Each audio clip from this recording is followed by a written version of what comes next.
Ukanti eMpumalanga ziqale ngaphandle kwamaginqeginqe imviwo iNkulumbuso unkosikazi Refilwe Mthweni Tsipane ityelele eMatsulu ukanti intatheli yethu Siphephile Kunene ibambe udliwano ndlebe neNkulumbuso.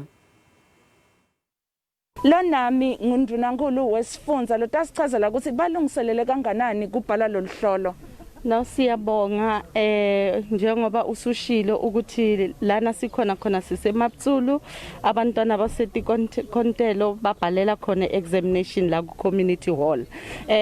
Amalungiselelo ngithanda ukusho ukuthi kufikela manje ahambe kahle kakhulu esifundeni saseMpumalanga sisamile ekutheni ukuthi asifuni irecord lethu la 11 years le clean examination le breakeke. So amalungiselelo yingako zange sifune nje ukuthi sidlale sibe strict kakhulu for the past 2 weeks besoloko sibuke ukuthi yonke into ihamba ngahlelo njengoba ubona namhlanje there's a smooth running yama examination.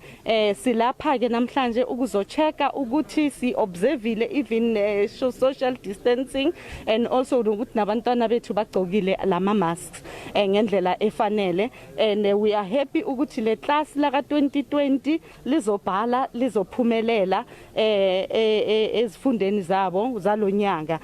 Sibafisela konke okuhle.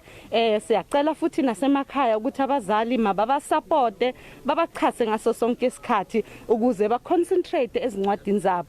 Ngani ngoba nale timetable sizamile ukuthi sivule ibanike enough space ukuprepare bazipreparele ukubhala. So mabaceda ukubhala abaqhubeke ngokufunda bapreparele iphepha elizayo. Sicela abazali basupport. Nina bantwana labangetulu kwa 93,000 lababhala le exam ingabe niqinisekisa kanjani ukuthi lesikhathi lesilahleke ngelockdown sirecoverkile? Isikhathi esisilahlekele during ilockdown sizamile ke ukuthi iprovince yaseMpumalanga ukuthi size namahlelo through imedia ukuthi labantwana mabafunde basemakhaya and then ke saza nezindlela zokuthi abothisha mabaxhumane nalabantwana ngokuye ngezifundo babathumele wonke ama material abafuna ukuthi bawa prepare balapha ekhaya bafunde basubmit esikoleni bayabuka bayabamakhela bayabuyisela ekhaya babatshela ukuthi maba improve kuphi kuze ngalendlela le ukuthi kungabi nesikhathi esiningi labantwana abasiluzayo ngokuye ngezimfundo zabo. Sithe mase sivula basebenzile nabo kakhulu babachecka baba assess ukuthi state of readiness sabo sime kuphi. Yingako sithi kufikela namhlanje lesinqumo sasithatha ngoJanuary ukuthi sizothola 83%. Sisamile kiso ukuthi sizoyithola ngoba abantwana bethu sicabanga ukuthi ba ready ukuhlalela lephepha leli abalibhalayo.